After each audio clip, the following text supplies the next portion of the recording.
Good morning or good afternoon, everybody, and welcome to this short video capsule about the logic of an accreditation for digital education program. This video capsule is part of a program which is called DIVE, Digitalizing Vietnamese Education, co-funded by the European Union. And it presents you the key learning point of a training seminar that took place in Ho Chi Minh City in 2024. So welcome. In this short capsule, we will look at many components that are taken into account when we are accrediting digital education programs. And of course, there are the criteria which are relevant to the strategy of the institution, why and how does it deliver digital education programs, criteria which are obviously linked to pedagogy, how well it is conceived, how well is the program delivered. But we also have criteria that encompasses the support, because when you see a digital education program, you see, of course, the teacher, you see, of course, the presenter, but you need to be aware that there are a full support staff which is behind the screen. We will look at the student, we will look at all the support staff I was mentioning, and of course, we will have a look at the infrastructure that allows this digital education program to be broadcasted and to reach you. So in this short video capsule, less than 15 minutes, we will understand which aspects are evaluated and how do they complement each other. Because when we are speaking about accreditation, we need to be very aware that we are, of course, assessing the criteria one by one, but all these criteria are somehow interrelated, and you cannot isolate one without taking into consideration the other. The quality and the excellence is the result of a combination of factors. If one of these factors is bad, then the whole accreditation collapse. So, as a reminder, we are looking at institutional or program accreditation. This is something that we saw in a previous short video capsule. And if you remember, there are two types of accreditation. The first one is the institutional accreditation, which evaluate whether all the conditions in the institutions are met so that we can be reasonably certain that the institution is fit to deliver quality higher education programs. So we are looking at the environment of the institution to make sure that in this institution, everything is in place so that the institution will deliver good programs. On the contrary, we are looking at another type of accreditation, which is program accreditation. And this time, for the program accreditation, we zoom in, we concentrate on, we focus on the program itself. We will look, we will assess, we will evaluate whether it is well constructed, whether it is well delivered, and we will, of course, verify that the quality mechanisms are in place so that we can monitor and control the quality. So these are basically, very roughly, the two types of accreditation, institutional and program accreditation. And if you need more examples and more details on that, I advise you to check the first video on the fundamentals of external quality assessment.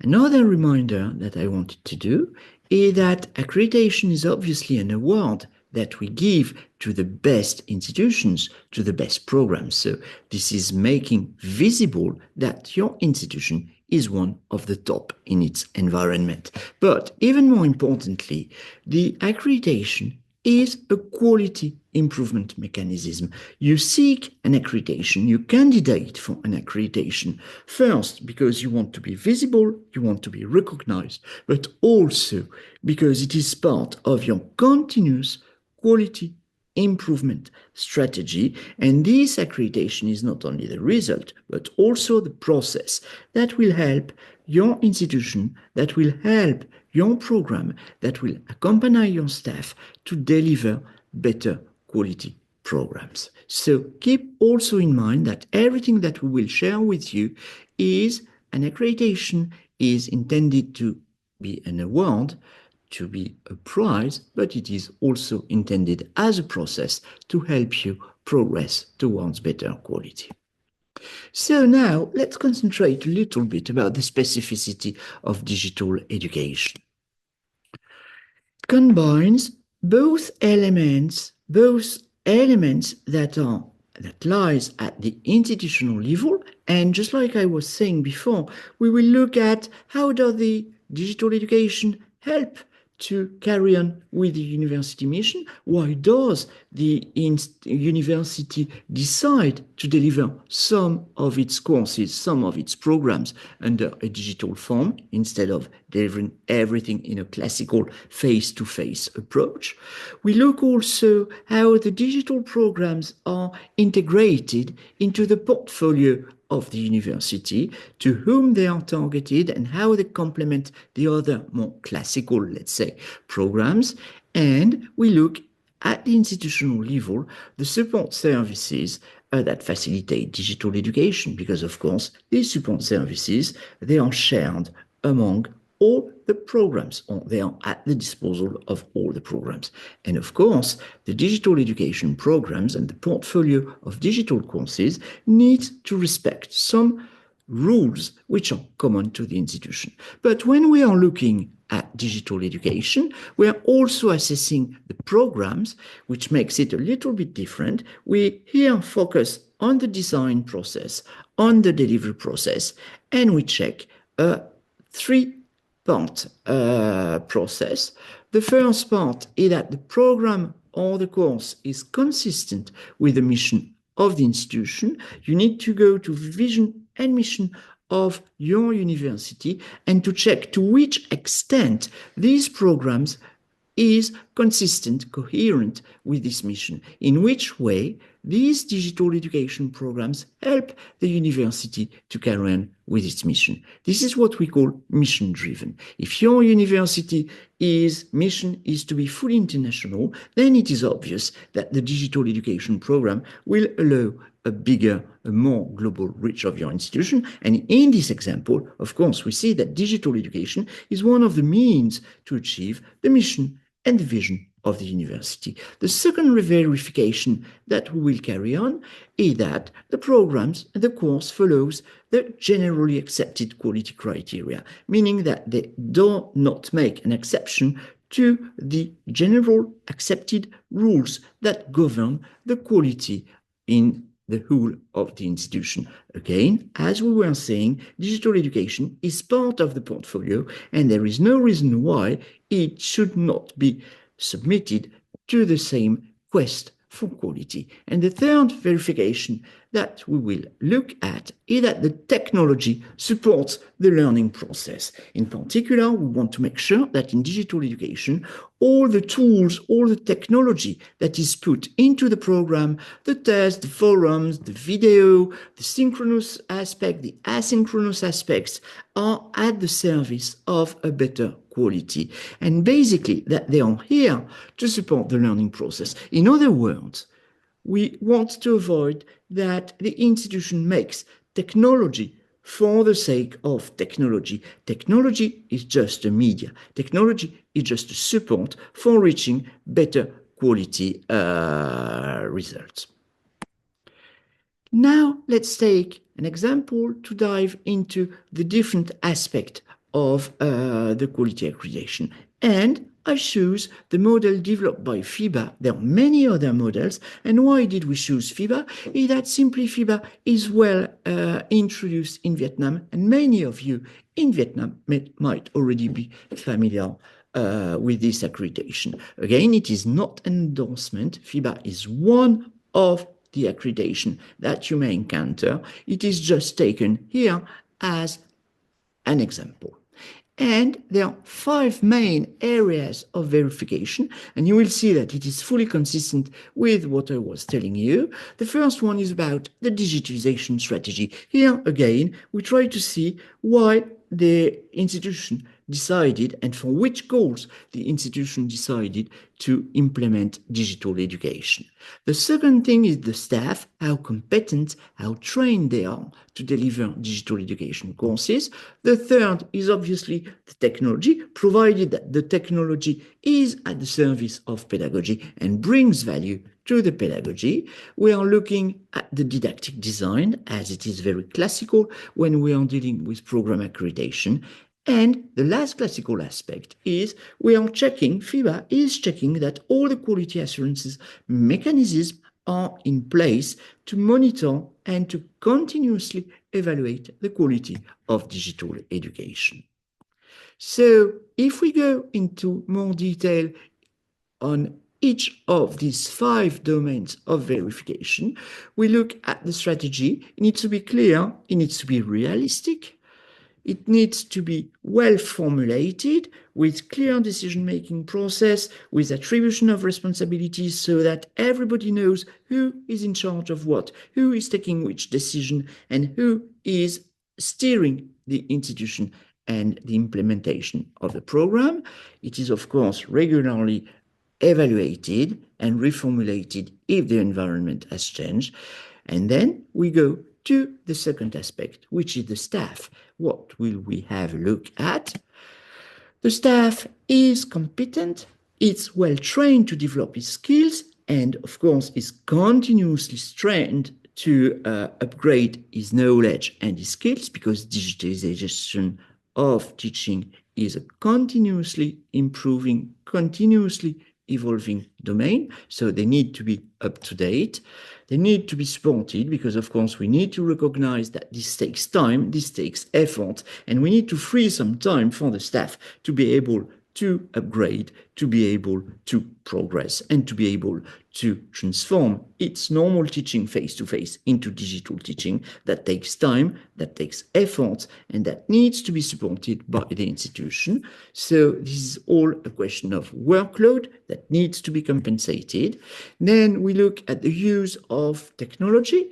What will you check? This is exactly what I was telling you. There is an infrastructure, both for the students and for the teachers. Both the students and the teachers are trained, they are advised, and they are supported. And of course, we will check to which extent the infrastructure allows the delivery of high-quality digital teaching and learning. And when the teaching platform is concerned, it needs to be clearly structured, user-friendly, and of course, it needs to be stable. It is not enough that it is well performing at a definite moment of time. It needs to be stable, meaning that anybody could connect at any time and will get a high-quality technological environment. Then, of course, this is logical, but this needs to be checked. Technical support is available for the students and the participants of the course to make sure that no technical hiccup will prevent them from learning and from participating into the programs.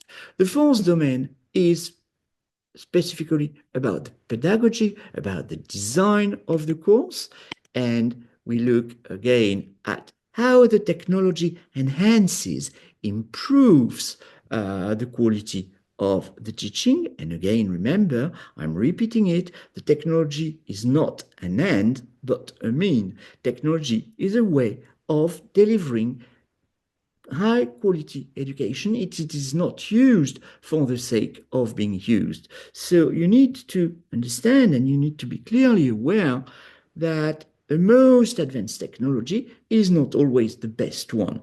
You need some technology which is consistent with what you want to do and that bring value. And one of the value of this technology and one of the differences of digital education is that it should allow to design individual teaching path, to personalize the way the teaching is delivered. And this all links to inclusion of higher education. And finally, of course, we'll look at the quality assurance. I will not dwell upon it. Quality assurance is just to check that all the mechanisms are in place, are functioning, and are evaluating and reviewing periodically the programs, to identify any shortcomings, and to remedy to any flaw that might have been identified. So again, this is very important. This is the structure, the quality assurance structure that keeps your program well functioning and always up to date. So as a conclusion, there are three key learning points that I would like to share with you. Is that an accreditation, whether general accreditation, institutional accreditation, program accreditation, or digital program accreditation, is always mission-driven, which means that the accrediting agency will check whether what you deliver is consistent with the mission of the university, and will check that what you deliver allows the institution to deliver its mission. It means also that for the same courses, it recognizes, the diversity of the different higher education institutions. You have some which are locally minded, you have some which are globally oriented, and so on and so on. This is perfectly respectable. What we check is first we look at the mission, and then we see whether the outcomes, whether the output are consistent with the mission. The second thing that I want to share with you is that an accreditation is value-driven. We will check that all is put in place to bring some value to the learners, whether they are students, whether they are participants. They need to derive value. Value is simply recognizing that all their efforts are met with the delivery of something which brings them quality. So it's not only making good, it's delivering some value and being better than the other.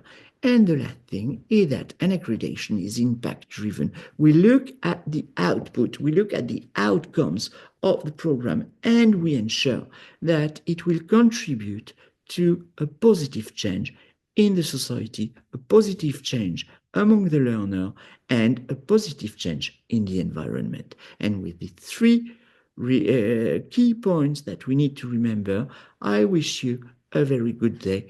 And I remind you that you can check all the videos and capsules of the DIVE program on our website. Thank you very much. Come on.